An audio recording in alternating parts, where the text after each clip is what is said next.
queridos Tandem Perfectos es. Hola. Empezamos nuevo ciclo y además me alegra porque va sobre la suerte en el deporte, que me imagino que va, claro, no puede ser de otra cosa. La suerte en el deporte vais a hablar del patrocinio en las camisetas, sí o no, de casas de Eso, apuestas, ¿verdad que sí? eso es. O igual no. Bueno, Justo. Adelante.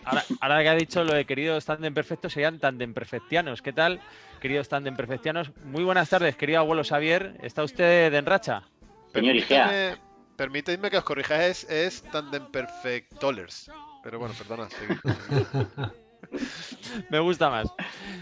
¿Está usted en racha? En racha se refiere por la Real Sociedad, por supuesto. Sí, por supuesto. Estamos absolutamente en racha. Pero además no es solo con la Real como club, ¿eh?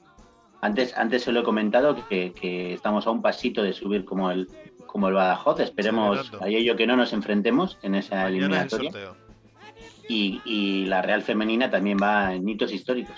Exactamente, pero no podríamos decir que todo este éxito es producto de la suerte, ¿verdad? De hecho, no.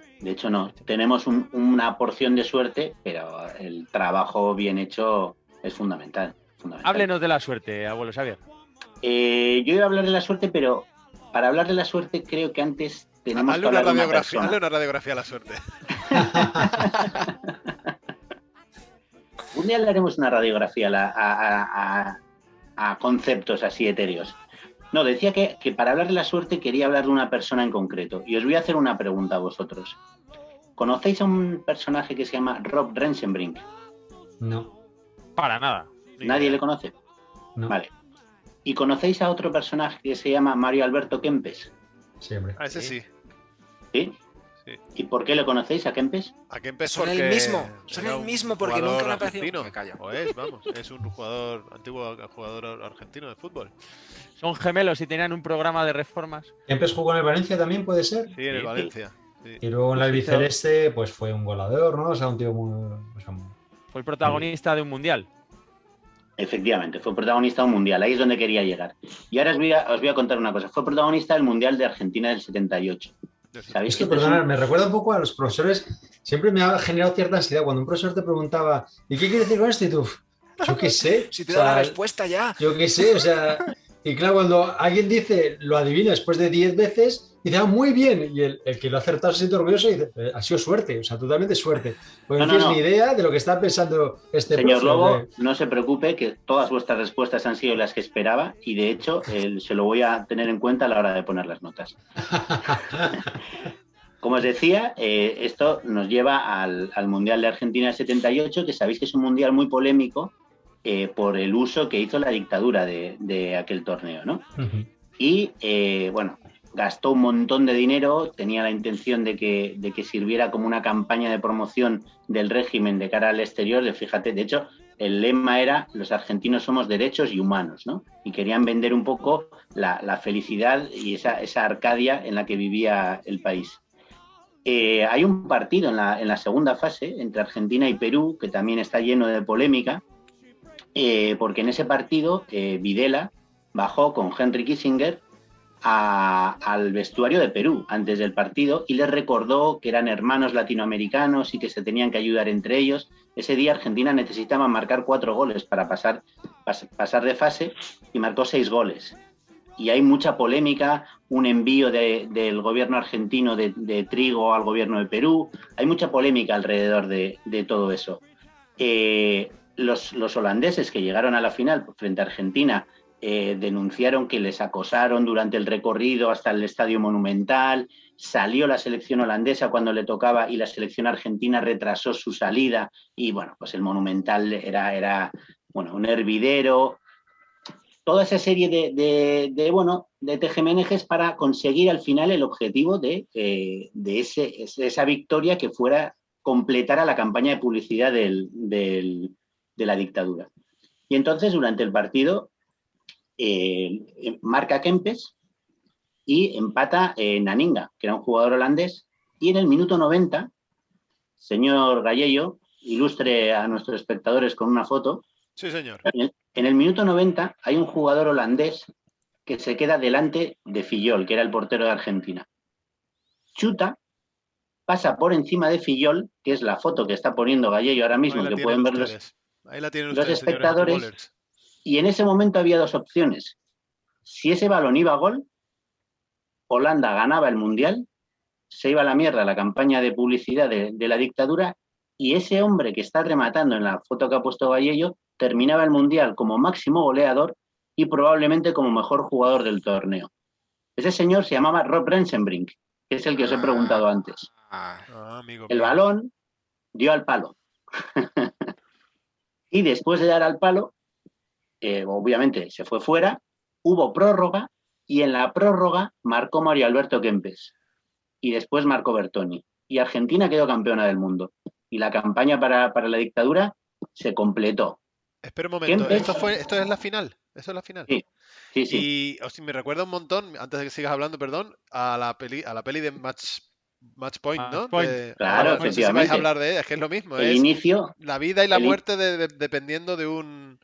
Eso de es. que la bola dé en la red y pase, dé al palo y sea gol, dé al palo y sea de afuera. Perdón por la interrupción, que yo no soy tándem perfectoler. Perdón, adelante. Bueno, lo que quiero decir, al final, Mario Alberto Kempes terminó como máximo goleador gracias a ese gol que marcó en la prórroga y como mejor jugador del torneo.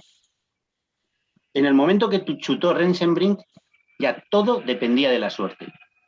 Pasa por encima de Fillol y ya, si va unos centímetros más hacia un lado, hubiera terminado en gol. Y probablemente cuando os he preguntado quién es Rob Rensenbrink, seguramente todos sabríais quién era Rob Rensenbrink, porque hubiera sido el Pichichi el mejor jugador del Mundial. Pero dio al palo y entonces el Pichichi y el mejor jugador del Mundial fue Mario Alberto Kempes. Y todos conocíais a Mario Alberto Kempes. Totalmente. Eso es la suerte. Bueno, aparte es que jugó aquí, ¿no? Y yo me acordaba por eso, pero sí, claramente. Bien. Bueno, vamos a intentar reflexionar durante estos 2 próximos programas y un tercero con nuestro querido Álvaro Galán sobre qué es la suerte, si es verdad que existe la suerte y mucho más en un ámbito como el deportivo. Yo voy a leer la definición que he encontrado de suerte, que dice que es causa o fuerza que supuestamente determina que los hechos y circunstancias imprevisibles o no intencionados se desarrollan de una manera u otra. Y también dice que es el conjunto de sucesos o circunstancias que se consideran predeterminados para la vida de alguien. Es decir, en ninguna de estas 2 definiciones dice que la suerte exista, dice que se considera o que supuestamente. O sea, la suerte es algo que atribuimos nosotros a unos hechos. Es una atribución que hacemos los humanos. Pero la realidad es que cuando hablamos del ámbito deportivo, todo se orienta a que el factor suerte desaparezca. Seguro que todos recordáis, ¿verdad, señor Lobo, cuál es el número de Shannon? Ya está sudando, bien, es que te quería hacer una pillada. Bueno, sí, del número de Shannon hablamos cuando hablamos sobre la cosmogonía, cuando hablamos sobre Bielsa. El número de Shannon es un estudio que se ha hecho para determinar cuáles son todos los números posibles de jugadas en una partida de ajedrez. ¿De acuerdo? Dicen, oye, si en cada jugada cada jugador tiene 8 o 16 probabilidades para mover según en qué movimiento estén, ¿no? Y dependiendo de lo que haga ese jugador, el jugador contrario tiene otras tantas posibilidades de mover. Y se ha determinado que cada partida tiene un número promedio de 40 movimientos por jugador. Pues en base a todo eso se ha determinado que el número posible de jugadas en una partida de ajedrez es 10 elevado a 120. Es decir, un 10 seguido de 120 ceros. Para que os hagáis una idea de lo grande que puede ser ese número, me he metido a consultar cuál es el número posible de átomos en el universo y dicen que es, según los científicos, 10 elevado a 80. Es decir, que hay más número de jugadas posibles en una partida de ajedrez que átomos en el universo. Y aún así, hay informáticos, hay jugadores de ajedrez que se esfuerzan en determinar todas las jugadas posibles que se pueden realizar para preverlas de antemano y que por lo tanto la incertidumbre en la partida sea la menos posible, que yo tenga las herramientas para atacar o defender casi cualquier tipo de jugada, es decir, es infinito. Vamos a intentar que no quede nada al azar. Ese es el número de Shannon. De ese modo también, por ejemplo, los equipos de Fórmula 1 se esfuerzan año tras año. Ese ejemplo me lo contaba el señor Lobo, que a lo mejor había escuderías, ahora me vas a decir cuál fue, que invertían todo el presupuesto de un año, casi que tiraban una temporada para planificar la siguiente o las 2 siguientes, invirtiendo todo el presupuesto de un año en un túnel de viento para diseñar una carrocería que fuera aerodinámicamente perfecta e hiciera mejorar 1/10 por vuelta. No me acuerdo qué escudería era, señor Lobo. Red Bull. Red Bull. Y mira, Red y luego Bull. a raíz de aquella inversión tuvo unos años brillantes. Los equipos de Fórmula 1, cuando intentan bajar unos gramos en la carrocería, intentan mejorar algo la aerodinámica, cuando intentan que alguna pieza de la carrocería pese unos gramos menos, lo que intentan no es mejorar 1 segundo por vuelta, lo que intentan es mejorar una pequeña décima por vuelta, y eso significa que al final de la carrera, al siguiente, que a lo mejor haya trabajado igual de bien que ellos, le va a sacar 6 segundos o 8 segundos.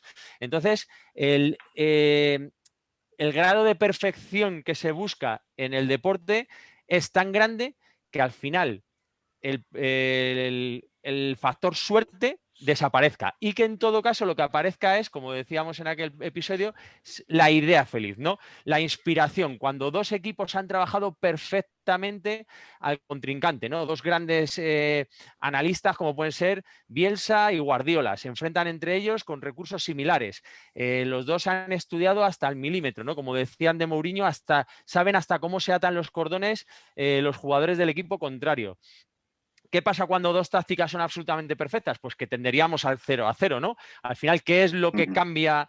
¿Qué es lo que cambia el resultado del partido? Podemos decir que es la suerte, podemos decir que es la inspiración, ¿no? La idea feliz de los jugadores. Entonces, en ese aspecto se trabaja la preparación física, la preparación técnica, la preparación táctica, la preparación psicológica, el análisis de los partidos, de los propios jugadores y de los rivales, y también los factores ambientales, ¿no? Como estaba explicando el abuelo Xavier en esta anécdota, el entrenamiento del estrés. Eso se hace también en muchos equipos, ya en alto rendimiento se hace siempre. Tú normalmente cuando haces un entrenamiento lo haces en un campo vacío, silencioso, en condiciones pues de estrés cero, ¿no? Pero entonces muchas veces lo que se entrena es que a lo mejor juegan un partidillo y lo que le dicen a los jugadores es, bueno, este equipo va ganando 1-0, vosotros vais perdiendo 1-0 y tenéis 5 minutos para remontar. Se pone en el marcador 5 minutos y se pone la música a todo trapo para que ellos tengan el estrés del marcador y tengan el estrés del ruido para que la comunicación sea la similar a la que se encontrarían en un estadio lleno de gente, ¿no? Sí, eso no lo sabía.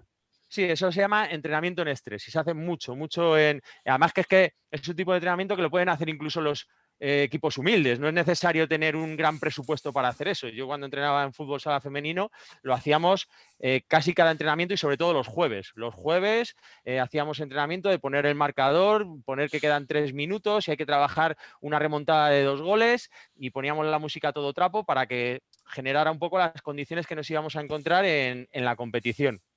Por lo tanto, al final, cuando un jugador falla por un centímetro que da el palo y entra o no entra, o cuando una pelota de tenis da en la red y cae y tal, puedes decir, oye, ha tenido suerte, ha tenido mala suerte, pero a lo mejor alguien desde fuera, sobre todo alguien que se dedica al entrenamiento, ¿no? Un jugador diría, a lo mejor tenías que haber entrenado un poquito más y ese balón en vez de dar en el palo hubiera entrado o esa pelota en vez de dar en la red hubiera pasado, ¿no? Y ya como anécdota os cuento una frase que siempre decía Benito Floro, ¿no? ¿Os acordáis? El Albacete, el queso mecánico, y estuvo entonces muy de moda. Luego llegó a la trituradora del Real Madrid y al final pues quedó como un entrenador que no había conseguido grandes cosas, pero con lo que hizo con el Albacete, incluso consiguió con el Albacete el récord de imbatibilidad de una temporada histórico, récord de imbatibilidad histórico. Y siempre le decían, bueno, pues que tenga usted suerte. Y cada vez que le decían que tenga usted suerte en una entrevista, él cortaba y decía, no, perdón, buena suerte, porque hay suerte, buena suerte y mala suerte, pero deséeme buena suerte, por favor. Qué bueno. Qué genial. Oye, pues, dale. No, simplemente para terminar, decir que bueno, que en el fútbol, en general en el deporte profesional y sobre todo en el deporte profesional, cuando se dirige como una empresa y se busca crear una industria, se intenta controlarlo todo lo posible, exactamente como estaba explicando el señor Igea, y terminar con la incertidumbre, que es al final en cualquier empresa buscan controlarlo al máximo y terminar con la incertidumbre. Y un poquito eso es lo que buscaba la Superliga, terminar con la incertidumbre de la mala suerte que podía ser el descenso, que es el mayor descalabro para cualquier empresa si hablamos en términos económicos. Y desgraciadamente eso termina con eso tan bonito que es en el deporte la incertidumbre, el no saber si vas a ganar o si vas a perder.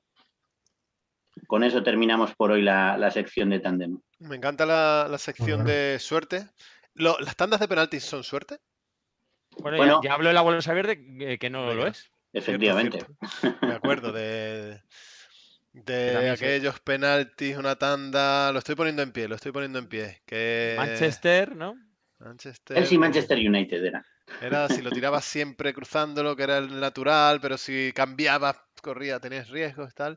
Hay un documental solo de aquella historia, ¿verdad? Lo que no me acuerdo es cómo se llamaba. Lo buscaremos para la próxima semana.